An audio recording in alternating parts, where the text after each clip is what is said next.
Olá pessoal da terceira série. Bom, espero que todos estejam bem, tá? Devido a essa quarentena que estamos passando. Eu sei que é um período difícil para todos. Acredito que vocês da terceira série estejam ainda mais aflitos, né? E ansiosos com tudo, ainda mais porque aproxima-se Enem, todo esse processo. Vamos acompanhar, né? O que o governo nos reserva sobre essa questão dessa prova, mas até lá vamos estudando. E hoje eu gostaria de falar com vocês sobre o nazifascismo. Primeiro a gente tem que pensar o seguinte. Aí para vocês no primeiro slide que eu coloquei. E nós estamos falando da idade contemporânea, ou seja, o momento que nós vivemos, especificamente o século XX. Nós estamos falando, quando nós falamos de nazifascismo, nós estamos nos referindo a todas as ideologias e doutrinas políticas que surgiram no período da Segunda Guerra Mundial, ou no período entre guerras. Por que entre guerras? Porque o ideário nazifascista, ele nasce lá no finalzinho da Primeira Guerra Mundial. Lembrando, Primeira Guerra Mundial, 1914 a 1918. Segunda Guerra Mundial, 1939 a 1945. É nesse intervalo, nesse período, que vai surgir as ideias nazifascistas. Então, por definição, o que é nazifascismo? Que é o que eu perguntei para vocês. Tá? Nazifascismo nós chamamos de o tipo de governo característico de alguns países no período entre guerras, 1918 e 1939. Temos que entender que nazismo e fascismo são duas ideologias políticas que não são antagônicas, ou seja, não se opõem, mas são complementares, só que elas são o que chamamos de ideologias totalitárias, ou seja, são ideologias autoritárias, de governos que não têm apelo popular, não têm participação do povo, mas que usa das suas ideias para oprimir o povo, sem participação alguma. Onde é que essas ideias elas ganharam espaço e predominaram? Dentro da Itália, de Mussolini, da Alemanha de Hitler, em Portugal e na Espanha. São os locais onde nós vamos encontrar a presença forte do nazifascismo. Nós temos aí alguma série de características que são comuns tanto ao nazismo quanto ao fascismo. Tá? Mas eu gostaria que nós tratássemos agora entre algumas diferenças entre elas, depois a gente fala dos aspectos comuns. Primeiro, o fascismo a gente tem que identificar, pessoal, que ele nasce onde? O fascismo ele nasce dentro da Itália, né? Num período em que a Itália passa por crise, né? Que é um período pós a Primeira Guerra Mundial, e a Itália estava assolada pela crise de 29. Então a gente tem que pensar que a Itália já estava em crise e tudo, isso acaba favorecendo, sempre que a gente vê na história movimentos de crise, isso favorece o surgimento de governos totalitários. Mussolini conquista, ele chega ao poder em 1922, com um golpe de Estado na Itália, então já percebe que ele não foi conduzido ao poder, ele toma, ele usurpa o poder, isso é característica de governos totalitários. Né? Sempre que se há golpe, não pode chamar isso de democracia, né? São governos totalitários. E aí Mussolini começa a pregar as ideias do fascismo. Que ideias são essas? As ideias fascistas, elas pregam a superioridade do Estado em detrimento da liberdade individual, ou seja, o Estado ele é maior. Inclusive tem uma famosa fala do Mussolini que ele diz assim, nada além do Estado. Ele fala tudo dentro do Estado, tudo para o Estado, tudo pelo Estado, ou seja, o Estado controla tudo. Então ninguém está acima do Estado. Para ele o Estado ele é que manda, né? É quase algo absolutista. Para o fascismo o Estado é absolutista e inquestionável, então essa é uma característica. Né? Dentro do fascismo nós temos a ideia do Estado total, do Estado, ou seja, o Estado controla tudo.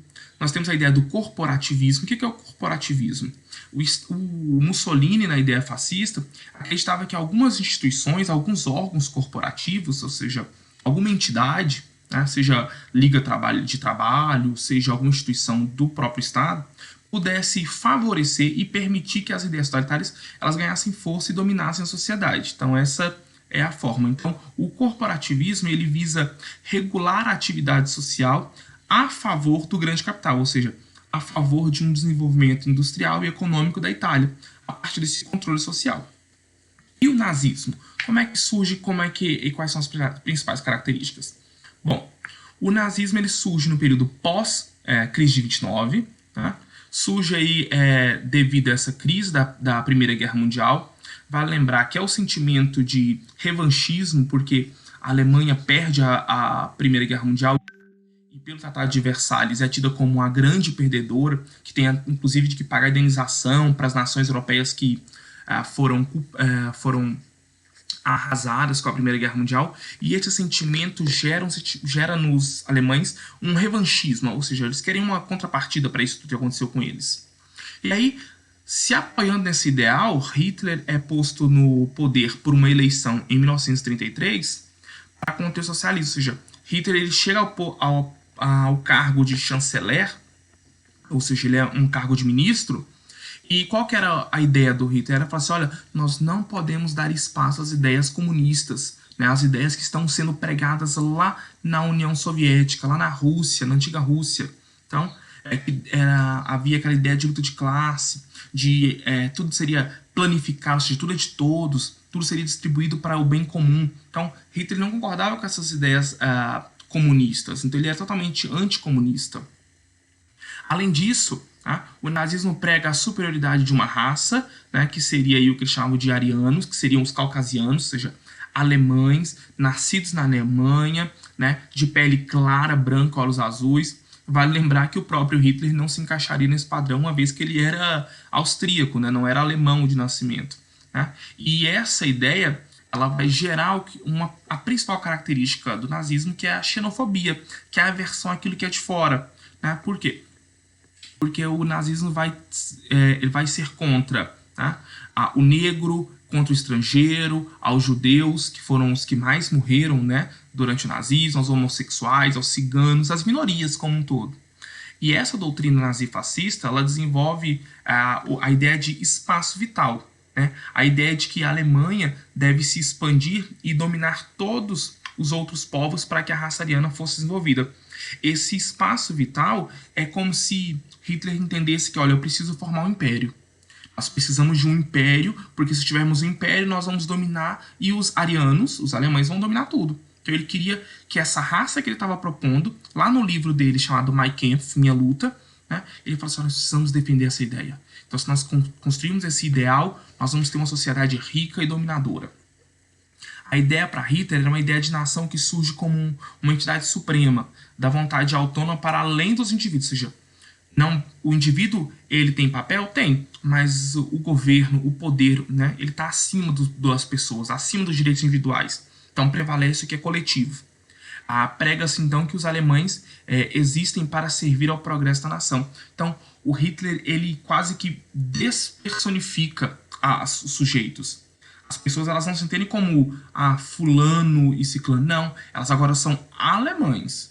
Elas pertencem a algo maior, a uma nação, esse patriotismo. E daí uma deixa, né, gente? Toda vez que a gente vê pessoas resgatando um sentimento de patriotismo muito exacerbado, é perigoso. É o caso da Alemanha. Ele extrapolou demais esse sentimento e acabou sendo danoso. E aí é uma deixa para a gente pensar a nossa própria conjuntura política atual, né?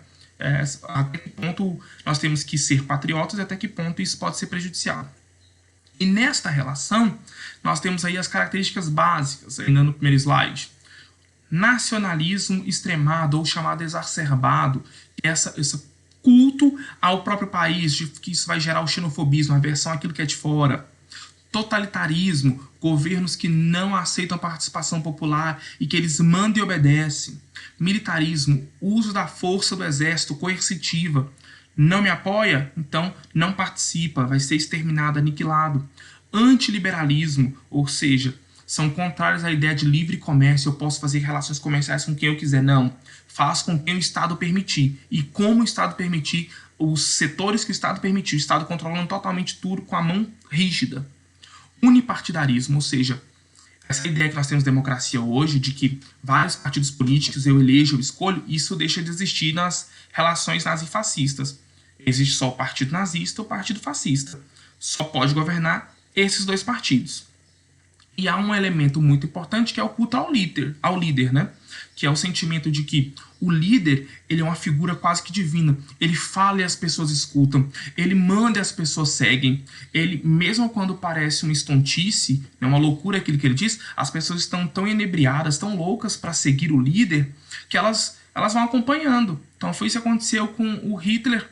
Né? E se nós pensarmos em alguma medida hoje, tá? Muitos seguem cegamente ao nosso presidente de um sentimento de culto ao líder. Isso aconteceu também na era Vargas, quando ele era chamado de pai dos pobres, e as pessoas seguiam cegamente ele. Por quê? Porque ele dava benefícios aos mais pobres, mas ao mesmo tempo ele também concedia benefícios aos ricos. Então, esse culto ao líder é uma característica do nazifascismo.